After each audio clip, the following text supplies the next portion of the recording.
Good evening, everyone. I would like, first of all, to thank the organizer to give me the possibility to share this work with you. I will present one of the last work that we have done between the group and the University of Antwerp in Belgium, where I am actually. This is a collaboration work with the University of Camerino and also with the fleet in Australia.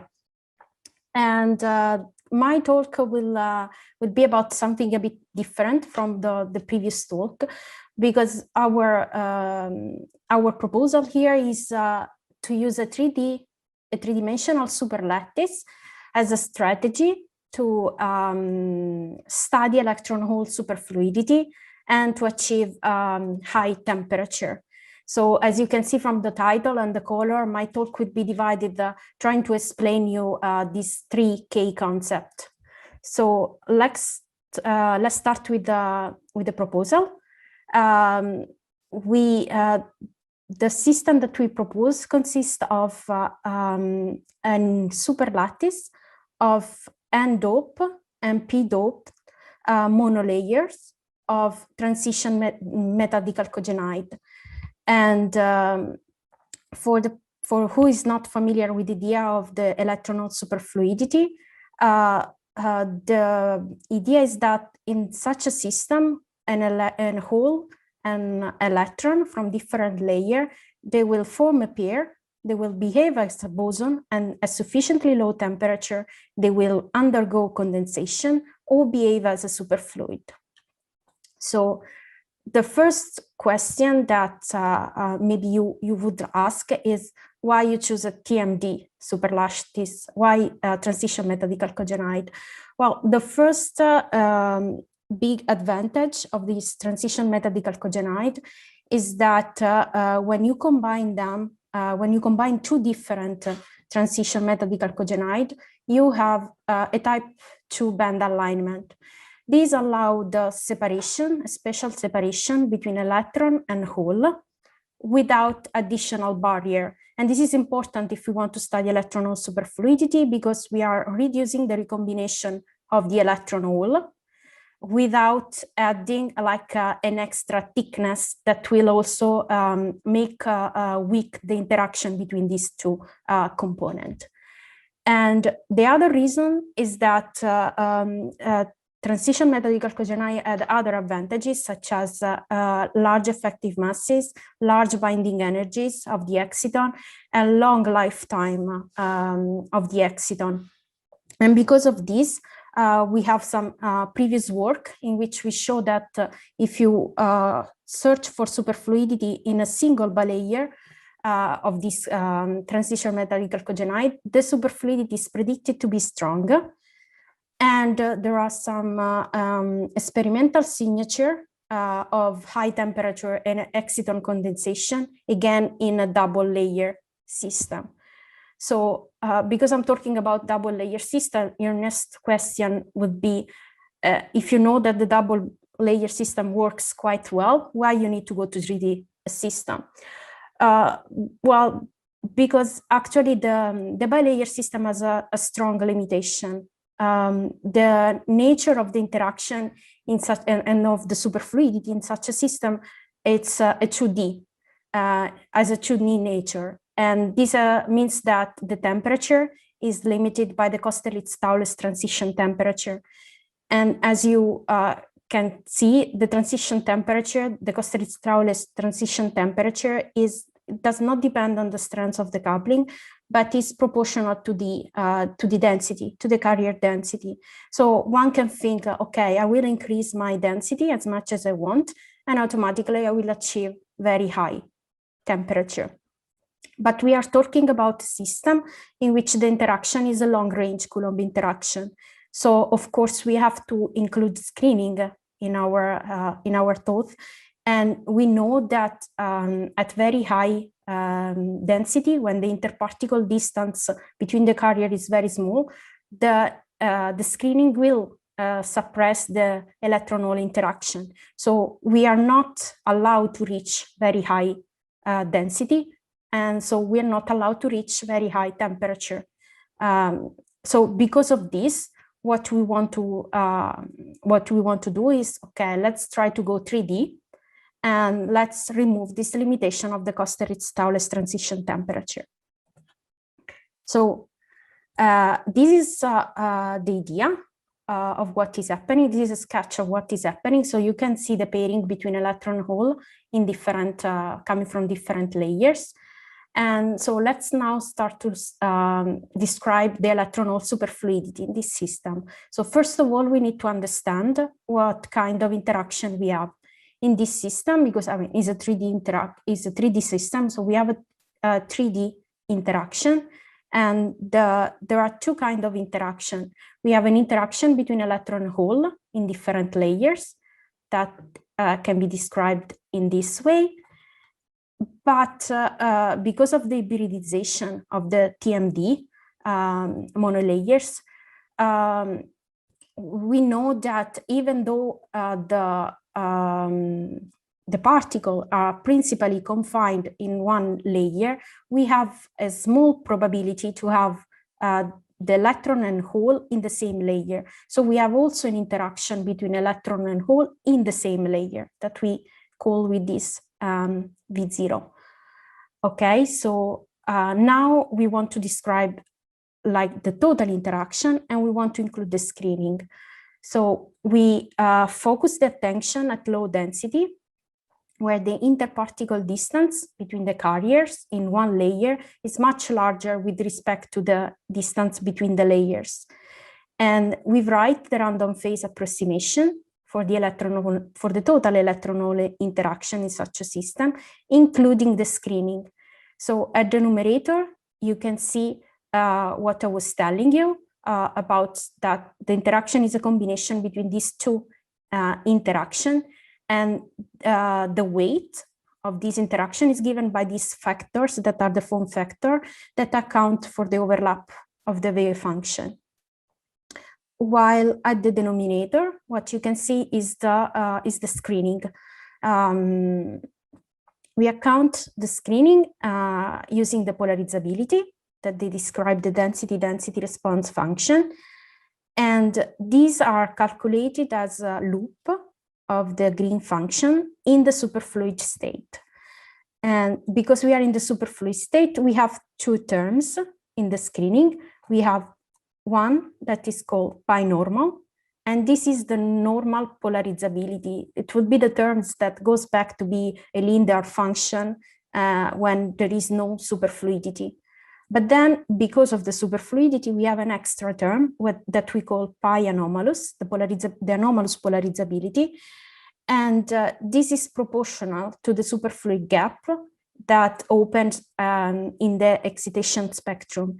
So this is non-zero only when there is no superfluidity. And the main characteristic of these two terms is that they have opposite sign. So you can see that because in the screening they contribute as a sum, it means that we have a competition between something that increases the screening, the pi normal, and something that it will act on the opposite way, and is the pi anomalous. So using this kind of interaction, we start to describe the superfluidity using a mean field approach at zero temperature for the moment. So we calculate in a self-consistent way the superfluid gap, where inside there is that this interaction that I showed you before, and we characterize the regimes of the superfluidity in this way using the condensate fraction. These UK and VK are the Bogoliubov amplitude. So the first things that you see from this left picture is that the strength of the superfluidity that can be described using the maximum of the superfluid gap is tunable with the density, with the carrier density. And the behavior is this: when you start increasing the density, the superfluid gap increase, the maximum of the superfluid gap increase, meaning that the superfluidity becomes stronger and stronger. it passes through a maximum, and then after a maximum, it rapidly decreases. Now, this is something that we already saw also in other 2D system, and this is the effect of the screening that I was telling you before, the effect of the combination of those two polarizability in the screening. What is happening, in few words, is that at low density, we are in the deep BEC regime, so we have very compact boson, point-like boson. And because also the interparticle distance is large, we have that the pairs are not sensitive to the screening. So the screening does not affect the superfluidity. Actually, what we say is that the superfluidity suppresses the screening because it's the pi anomalous that win the competition, let's say. But when we start to increase the carrier density, what we have is that now the interaction approaches the crossover regime, okay? So meaning that the coupling between the carriers becomes weaker, but on the other side, we have also that the interparticle distance becomes smaller, so we have the screening that becomes stronger. And so the screening starts to suppress the superfluidity, and all this process collapse at a threshold density, or also called onset density. It depends on where you want to approach this limit. And at this density, we have that the screening totally suppresses the superfluidity. So this is the picture of the superfluidity at 0 temperature. Let's try now to understand what happened to calculate the finite temperature. And this is what you see in this result. And I will explain how we arrived to this result. So we started to calculate the transition temperature starting from the BCS limit. So from the high density weakly coupled regime. So in this regime, we can use the BCS mean field equation at finite temperature to calculate the transition temperature. But we know that actually we are in the crossover regime. So this is still valid. This equation is still valid. And we know that, but we know that the transition temperature calculated is, it overestimates the actual transition temperature. And this overestimate is about 20%. Now, this approach that we use, we describe in the paper that is robust also against fluctuation, both the fluctuation that arise indeed from the crossover regime and from the anisotropy of the superlattice. I don't have time to go too much in detail with this, but you will find you can find the details also in the paper. So this is the red curve, show you the temperature calculated indeed in this limit. And but on the other side of this figure, we have the BEC limit where this calculation is not appropriate. What we can do here instead is, as I told you, we can approximate the boson to be the pairs, the electron pairs to be point-like boson. So what we can do is to calculate the transition temperature using the density equation of a non-interacting boson system. And so you see these blue curves. But from Monte Carlo calculation, instead we know that this transition temperature underestimate the real transition temperature when we approach the crossover regime. So what we do is we create a smooth interpolation between these two limits. And what you can see is that with this system, with such interaction, we can arrive to maximum temperature of 270 Kelvin that are like temperature that you can achieve in common refrigerator temperature. So I would be brief with this, and so this is the summary, because I hope that I convince you that our result open the way to generate three-dimensional electron-hole superfluidity at room temperature in this and other kind of superlattices. So this is a calculation that we did with the realistic band structure of an infinite superlattice, but our conclusion remain valid also when we go for more superlattices with few monolayers. And at the end, I would like to leave you also with a challenge, because we also propose two ways to detect this superfluidity, and one could be done using counterflow configuration, in which you can generate a supercurrent parallel to the layer by electrically connecting together all the n-dop layer and similarly all the p-dop layer. But we also propose another way using capacitance spectroscopy. And what we expect here instead is that at the onset of the superfluidity, there will be a jump in the inverse of the total capacitance. So these are two challenges, let's say, for experimentalists. And with this, I would like to thank you. If you want more details, you can find it in the publication. And I'm here to answer your questions. Thank you very much. Let's thank the speaker. Thanks for that. A very interesting talk. Is there any questions from the audience? Milorad. I'll shoot one off if you don't mind. Thank you, Sara, for the presentation. And I will dare to leave aside the main topic of your talk. So, I mean, I understand the superlattice issue and why you introduce it to optimize the screening and overcome the Kosterlitz-Towers constraints. But going back to, say, double bilayer electron-hole superfluidity, if you can comment for us everything we've seen today, how that can affect superfluidity. I mean, pressure, say, changing distance between the layers, twisting moire structures that will have flat bands. How does that affect, or what is are there directions to explore over there? Well, indeed, yes, there are a lot of things that still need to be done for the bilayer system.